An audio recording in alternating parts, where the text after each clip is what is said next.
Аршааны эрдэмт Төмөгчин Баатар та алдарнаар бод судлан айлдан уу? Нарт дэлхийн 8 голын хүн дээр Төмөгчин алдрыг мандуулж мэндэлсэн. Төмөгчин хэмээх алдар нарыг Тэнгэр гадартан хүртэл зуурай туулж Төмөгчин хэмээх алдрын дор түүхэн бүтээж явсан цагаан мөртэй. Одоо орших хэрэгшэлд Тэнгэр минь Номтын 33 Баатар ирсэн зуудалд ноён суу ухаантнуудын голомт нь байлээ. Номтын Тэнгэртэн үйл хэрэгэ дүүргэн буйда. Орго гэрэмэн хатан болсон гэрги лусын их хаадын нэгэн гүнжин болоо. Алтан дэлхийд 11 үрсийг мэндэлүүлж алаг хорвоод түүх бүхнийг бичих бичгийн их ухааныг айлдж явлаа. 11 инхри үрсэмэн лусын их эрдэмдэн гаршаад лусын их төвдө оршин буй. Номд цагаан үлсэн дүүргээд Номтын их Тэнгэртэн залран буй.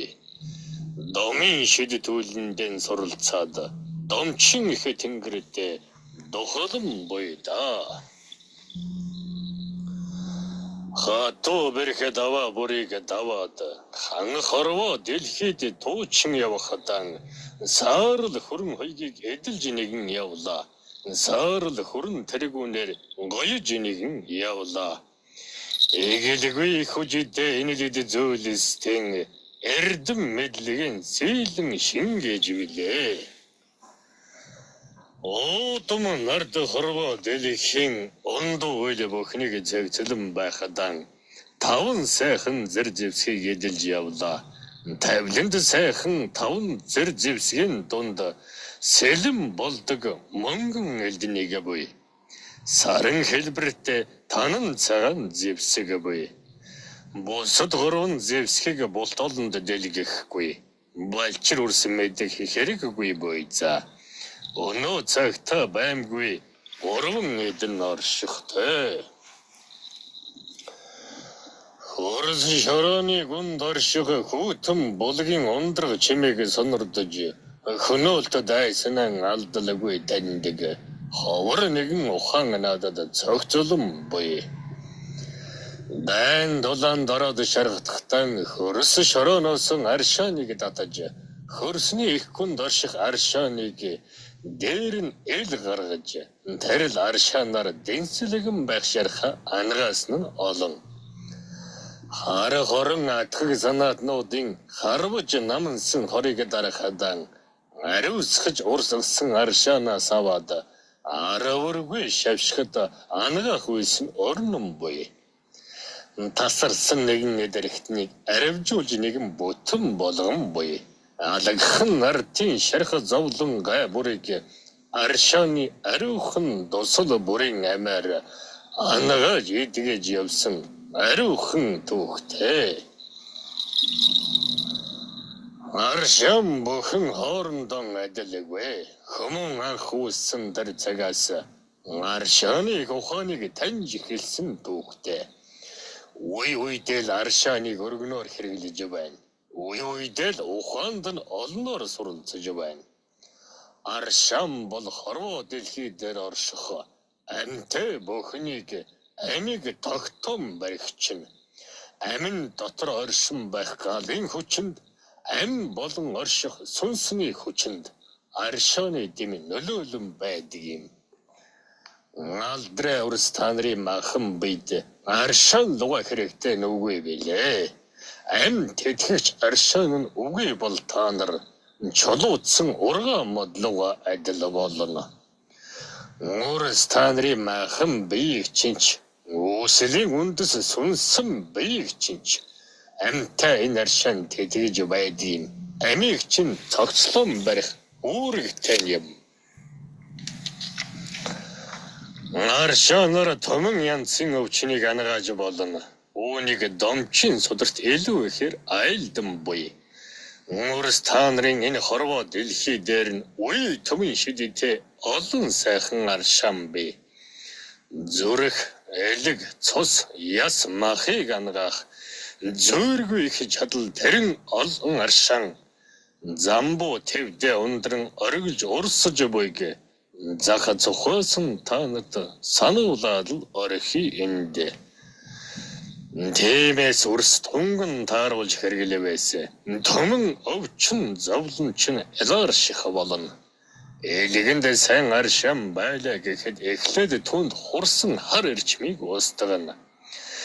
Эрчим чадлыг нөхөж сэлбэж дүүргэн эргээд хар мууд автахгүй байхад хамгаална. Иймэл үндсэн гурван зохил долгоод хүчийг эглэгүй тэр элэгний аршин агуулж байдаг. Тунган тааруулж хэрэглэх аваас таарахгүй бий. Эларшихгүй өвчин гэж үгүй. Засал хийхэд хоёр үндсэн үүрэгтэй. Эхнийх нь хармог аршаанд шингээж хүртүүлнэ. Удаах нь эрчим сүнс амин чанар гурвыг эрчилж дэмнэх хүчийг шингээж хүртүүлнэ.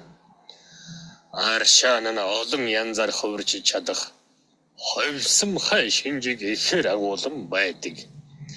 Аршааны өөртөө агуулж буй оршихуй бүрэн хоорондоо бас адилгүй өөр байдаг.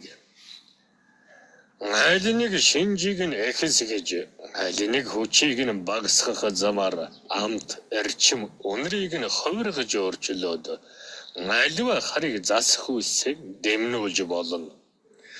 Хөлөг уналгаан гээчхэд эргэж олох дон аршааны хүчийг хэрэглэж болно. Лусын унлагуудыг нэгэн дэм бэлэглэх. Лусын уналгаа гээсэн нэгний унлагыг нь олж өгөх. Лусын үүсийг өрнүүлэн хөгж өгөх зэрэгт аршаанаар заслын үлийг дүүргэж болно. Цөөхөн хэдэн буурлууд анх нийлж цаад нарийн өчхийг нь олж таниад босод өвгөдөд айлдан хэлсэн. Баргийн чадалтай өвгөд буурлууд бардам тэр үлийг дүүргээд байдаггүй. Усны болонгрыг гаргахын үлийг угтаа болоо зөвхөн шидийн их хүчээр хурсан хармуу зүйлсийг нь зайлуулж хармуу эрчмийг нь хоёр хэсэгт хуваана. Нэг талд нь цэвэр аршааныг ялгаж, нөгөө талд нь аршаан дотор байгаа хар бохир зүйлсийг ялган гаргаж хөрс шоронд шингээж өгдөг юм. Үүнийг шидийн хүчээр л хийх боломжтой. Хэрэгэм цол дээгүүртэй, суудал өндөртэй, хүч чадал арвинтай хэдхэн өвгөд үүнийг хийдэг.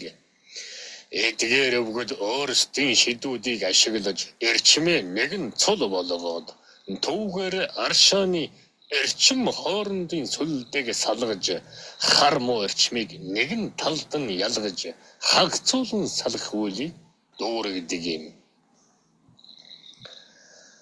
Аршааны ухааныг таньж мэдвэл та нар алдам ахын биеийн таниад зогсохгүй алаг дэлхий ээж хурмаст тэнгэр аянга мундар цас бороо лус тэв энэ бүгдийн учрыг нэгэн дор тайлж болно.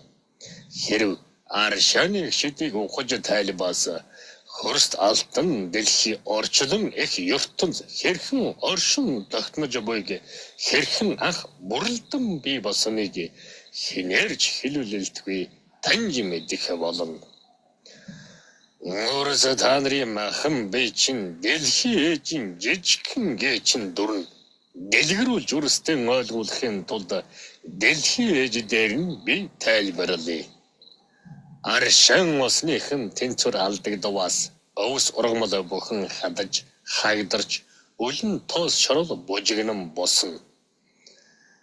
Элсэн цөлтөө дөхүү гэхэд элсэн цөлтөж аршаан бий шүү дээ.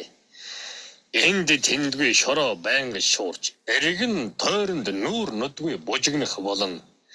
Нэгэн талдаа гинтийн их салхитай, нөгөө талдаа уяр усны аюул өрнөн. Хоровороны их эрчим нэгэн дор буун.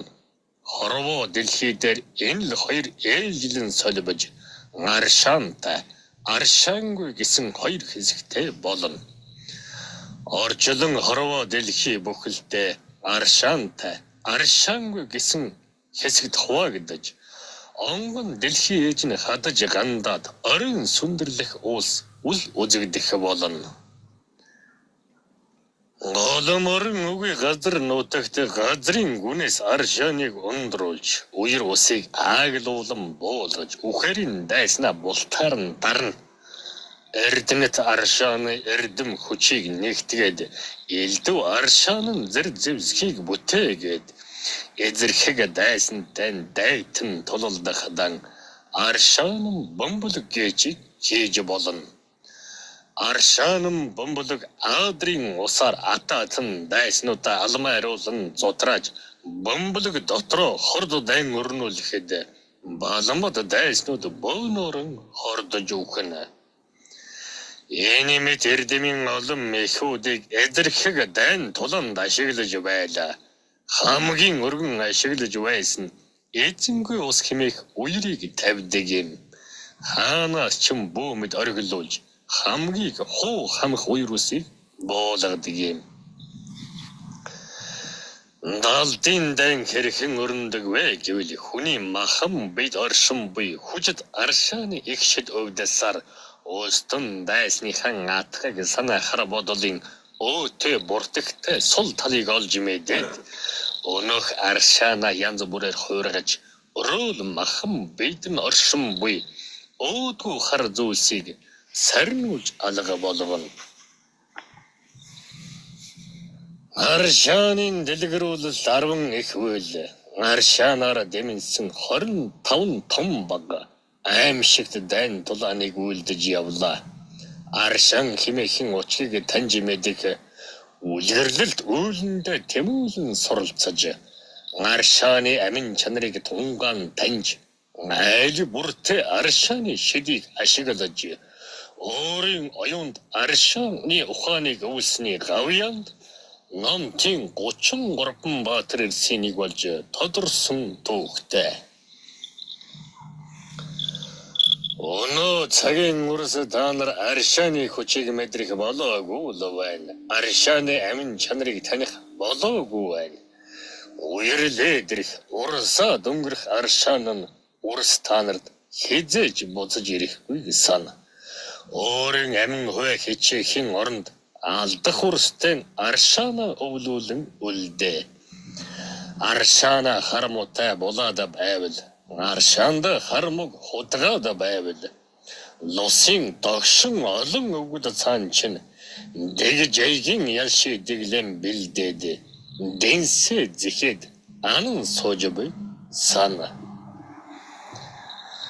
Лусын өвгөд хатуу чанга дэнстэй, лусын их өвгөд хатуу хүнд шийтгэлтэй, луста хогновшон археолог гэхэд өөрөс чим доошо 8 үе үрсийг өвтгөн тамлаж дарчлан завууд ийгсэн.